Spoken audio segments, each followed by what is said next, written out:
어제 미국 첫 대선 후보 토론이 개최된 가운데 바이든 대통령이 민주당 내부에서 제기된 후보 교체론에 선을 그으며 논란을 일축시켰습니다. 연방대법원이 공공장소에서 야영을 하는 노숙자들을 처벌하는 규정에 대해 합헌 판결을 내렸습니다. 미국에서 가장 큰 쇼핑몰인 몰 오브 아메리카가 쇼핑객들의 안전을 위한 범죄자 식별용 안면인식 카메라를 도입한다고 밝혔습니다. 캘리포니아주에서 경찰의 정차 지시를 무시하고 도주하던 음주운전 차량이 충돌 사고를 내면서 탑승객 전원이 숨지는 사고가 발생했습니다. 최근 캘리포니아 남부 지역의 주택가에 위장 카메라가 기승을 부리고 있는 것으로 나타났습니다. 여러분 안녕하십니까? 6월 28일 첫 소식입니다. 어제 열린 미국 대선 후보 첫 TV 토론에서 바이든 대통령의 고령 논란이 부각된 이후 후폭풍이 만만치 않습니다. 민주당 안팎에서 후보 교체론이 나오는 가운데 바이든 대통령은 대선에서 승리하겠다며 완주 의지를 밝혔습니다. 뉴욕에서 임경아 특파원입니다. TV 토론 이튿날 다시 선거 유세에 나선 바이든 대통령. 토론 이후 쏟아진 혹평을 의식한 듯 나도 내가 젊은 사람이 아닌 걸 알고 있다면서도 나는 할 수 있다며 대선 승리 의지를 강조했습니다. I know I'm not a young man. I know how to get things done. And I know, like millions of Americans know, when you get knocked down, you get back up. 민주당 안팎에서 제기된 중도 하차론에 선을 그은 겁니다. 바이든 대통령은 이른바 고령 리스크를 의식한 듯 셔츠 단추를 2개 푼 채 연단에 섰고 잇따라 목소리를 높이며 청중 호응을 이끌었습니다.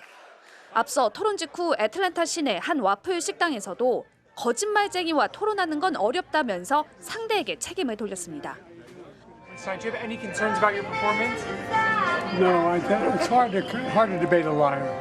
New York Times pointed out he made lied 26 times. TV 토론 이후 하루 사이 민주당 안팎에서는 카멀라 해리스 부통령, 개빈 뉴섬 캘리포니아 주지사, 미셸 오바마 등 대타 후보 이름까지 언급되고 있습니다. 현지 언론들은 바이든의 완주 의지가 강한 데다 후보 교체가 곧 대선 승리를 보장하는 것도 아니라는 점에서 후보 교체 가능성은 높지 않다고 분석했습니다. 이런 가운데 CNN 팩트체크팀은 이번 TV 토론에서 트럼프 전 대통령이 30번 넘게 거짓 발언을 했으며 바이든 대통령은 적어도 9차례 잘못된 발언을 이어갔다고 분석했습니다. 뉴욕에서 MBC 뉴스 임경아입니다. 연방대법원이 공공장소에서 야영을 하는 노숙자를 처벌하는 규정을 합헌이라고 판결했습니다. 오리건주의 한 작은 도시에서 만든 규정인데요. 캘리포니아주에서 가장 많은 노숙자가 있는 LA시의 노숙자 정책에도 상당한 영향을 미칠 것으로 예상됩니다. 여준호 기자의 보도입니다. 오리건주의 소도시 그랜치 패스시는 지난 2018년 공공장소에서 야영을 금지하는 규정을 어겨 벌금을 부과받은 노숙자들로부터 집단 소송을 당했습니다.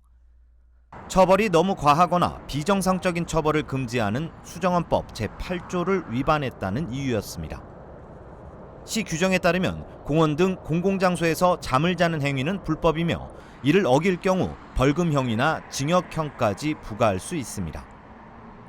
당시 연방지방법원은 수면은 범죄가 아니라 생물학적 필수 행위이며 집 없는 사람들을 사지로 몰 순 없다면서 노숙자 측의 손을 들어줬습니다. 하지만 연방대법원의 판단은 달랐습니다. 노숙자 문제는 복잡하며 이에 대응하기 위한 공공정책 역시 다양할 수 있는 만큼 시의 규정이 수정헌법 제8조를 위반하지 않는다고 판결했습니다. 공공장소에서의 노숙자 야영은 불법이며 처벌 대상이 될 수 있다는 겁니다. 이번 판결은 심각한 노숙자 문제를 앓고 있는 미 전역 주요 도시의 노숙자 정책에도 영향을 미칠 것이란 분석이 나옵니다. 연방 대법원에서 결정을 내린 것이면은 그것이 이제 미국 전역에 어플라이가 되든지 아니면은 일부분만 그거를 갖다가 적용을 하고 나머지 쪽에서는 스테이시나 시티 같은 경우에 자체 내에서 이제 결정을 질 수 있는.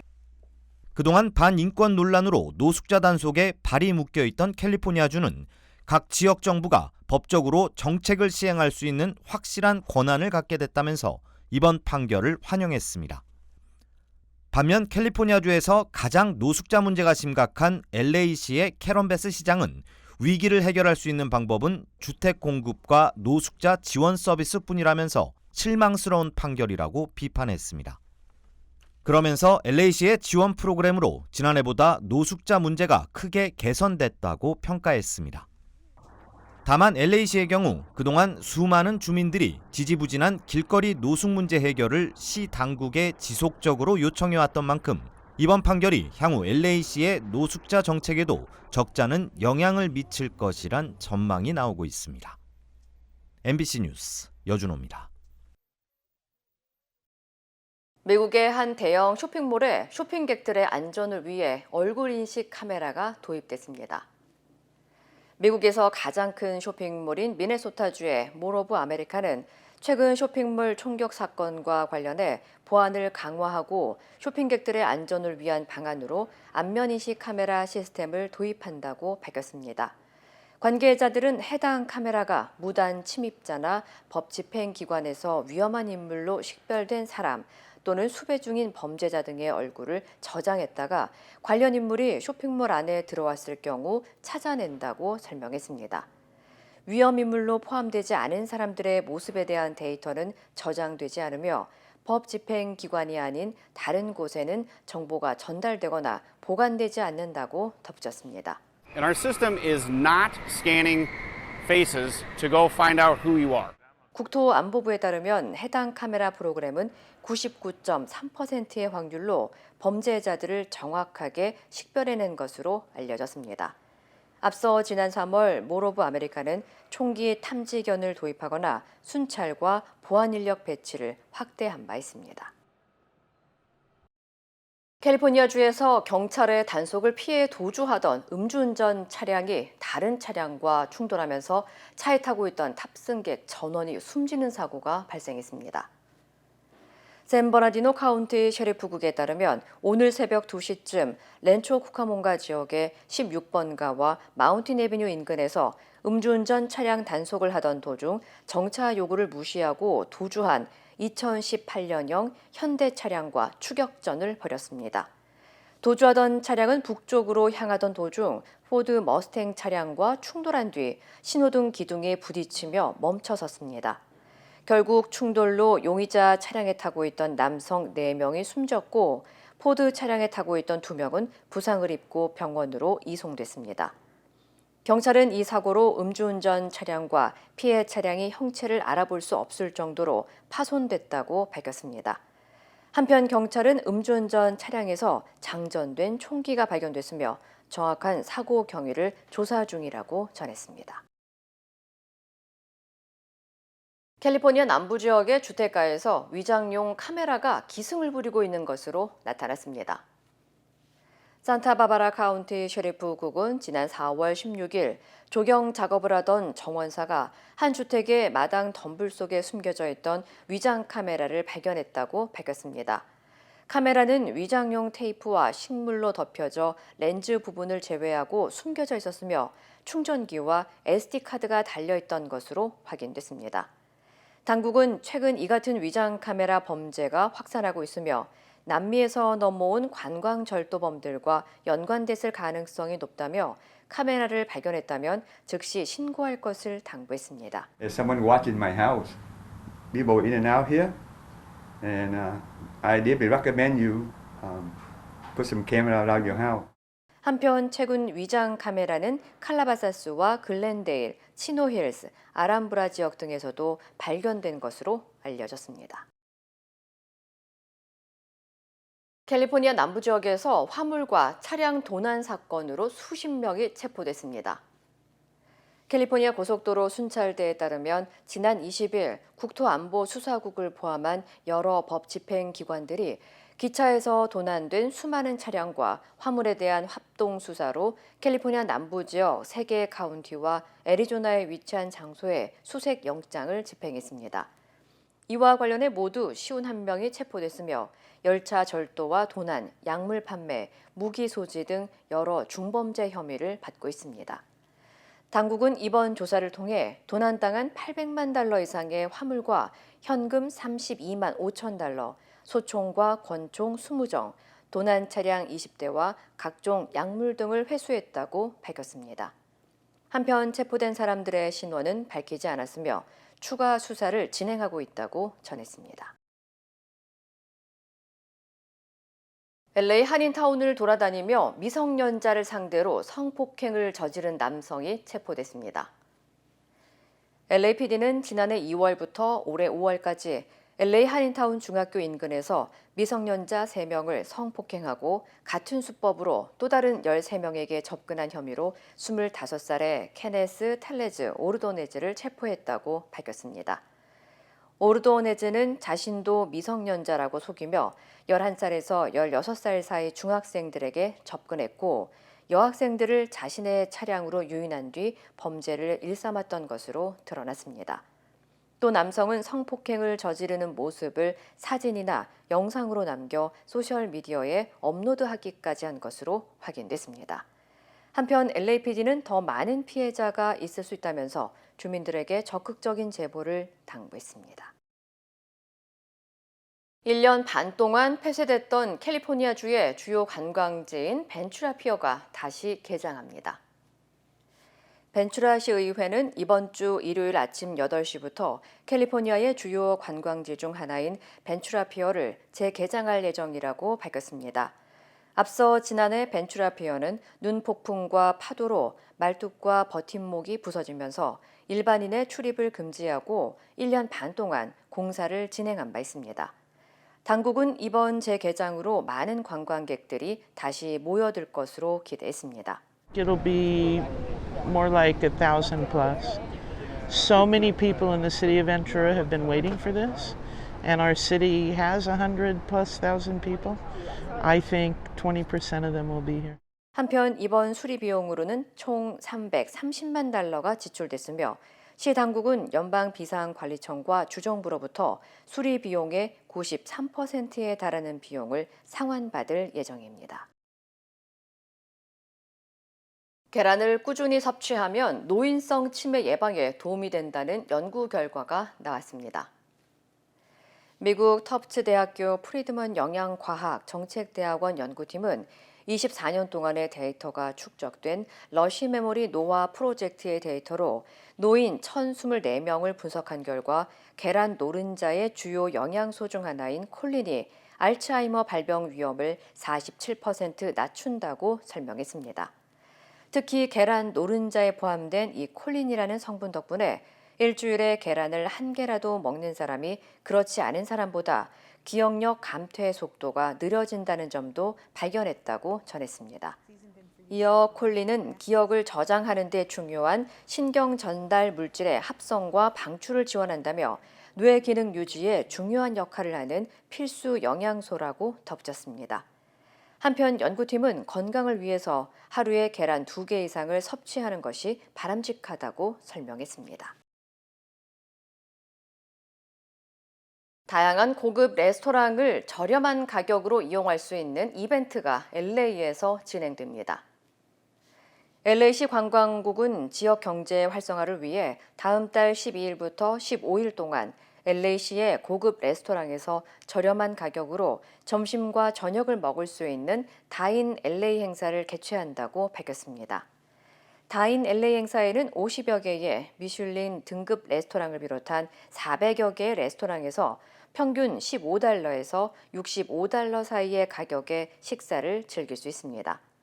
LA시는 팬데믹 기간 수많은 식당들이 폐업하거나 어려움을 겪어온 만큼 이번 행사가 비즈니스 일자리 창출과 지역 경제 활성화에 큰 도움이 될 것이라고 기대했습니다. 힘들고 어려울 때 실력 있는 변호사가 필요하십니까? 60년 역사의 대형 로펌 KMFM 로펌의 최미수 변호사와 함께하세요. 교통사고, 민사법, 형사법, 가정법 등 풍부한 경험과 최고의 실력으로 완벽하게 도와드립니다. 최고의 보상을 책임지는 실력 있는 대형 로펌, 도움이 필요할 때 강한 힘이 되는 변호사 KMFM 로펌 최미수 변호사 213-427-2350.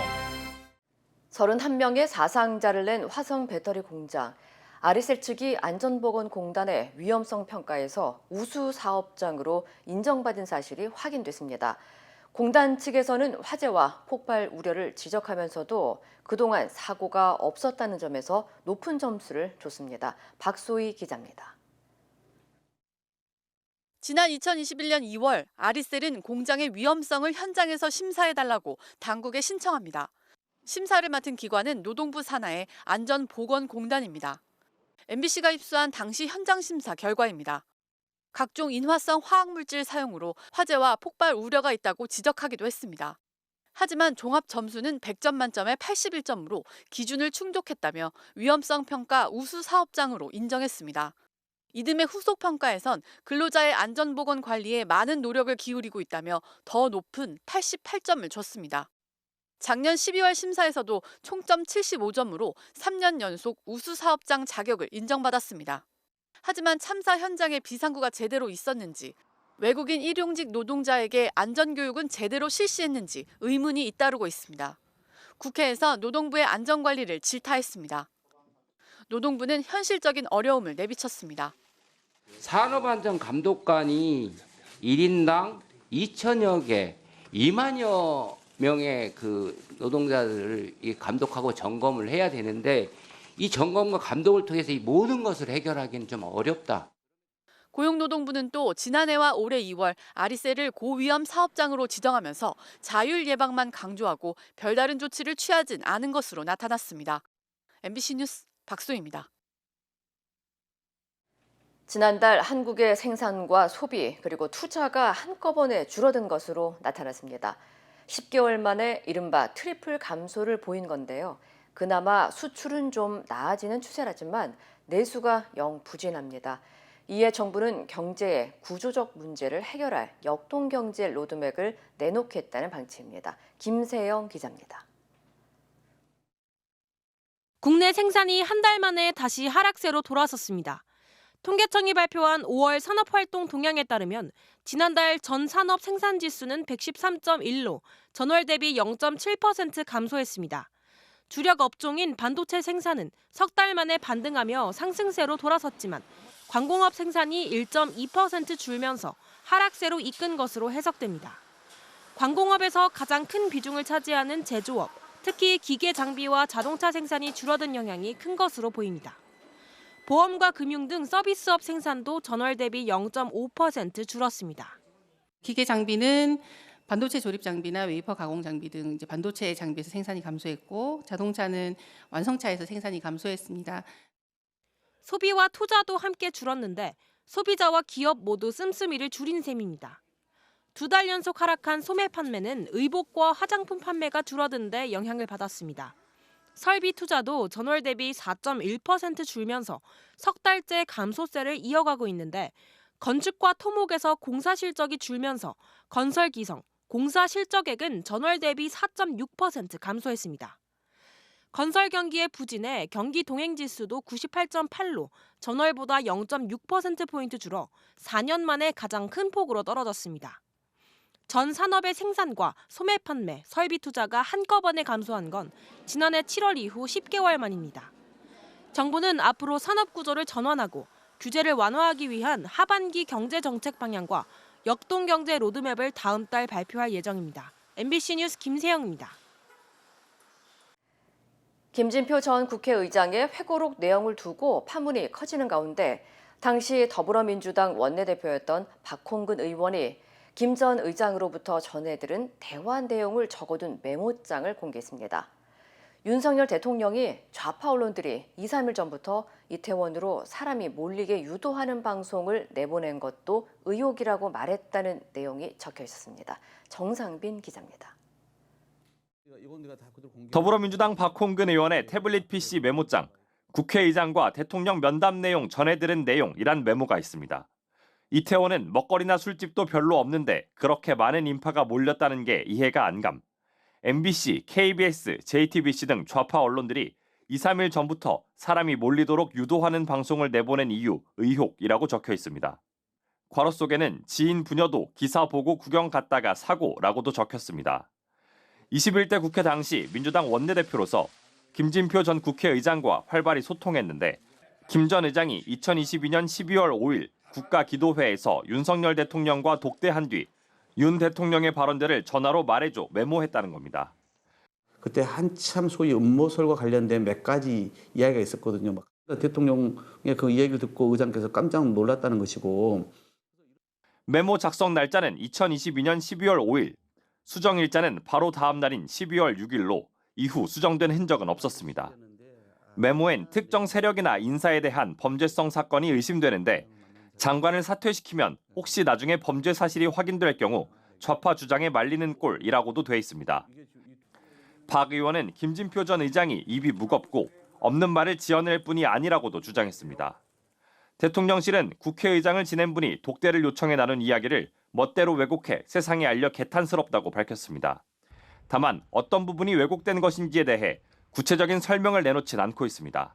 MBC 뉴스 정상빈입니다.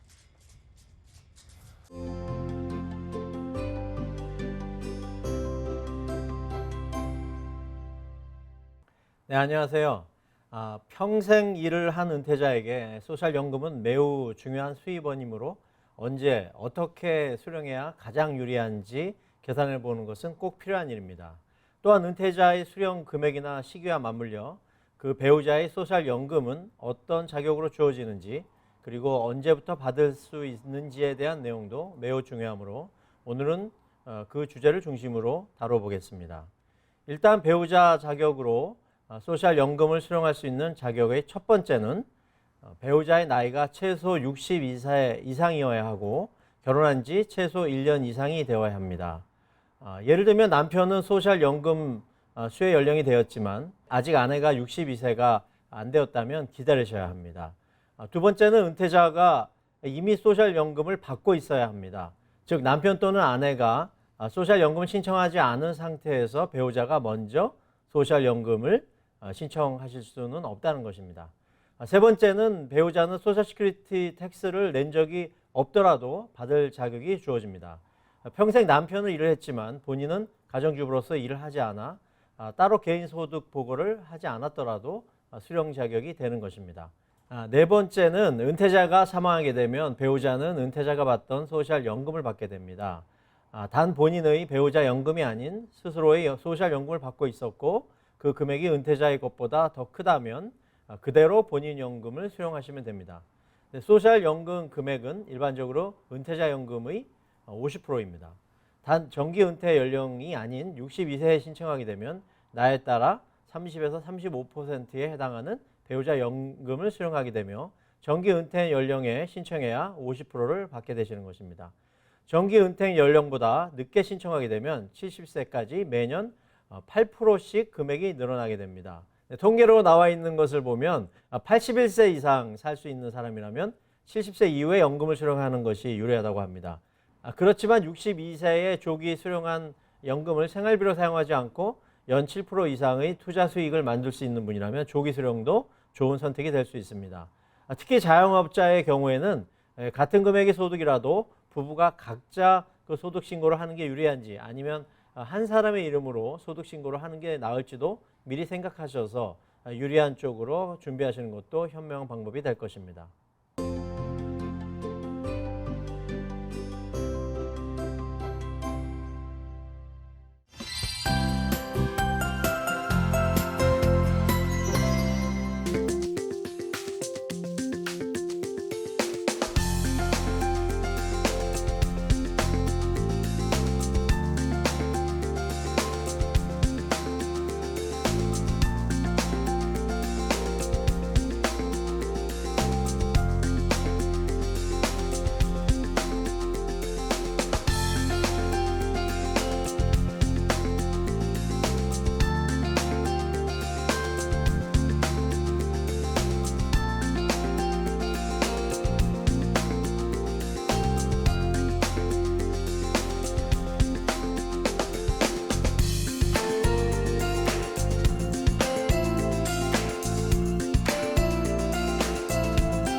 이상으로 6월 28일 금요일 뉴스를 마칩니다. 시청해주신 여러분 고맙습니다.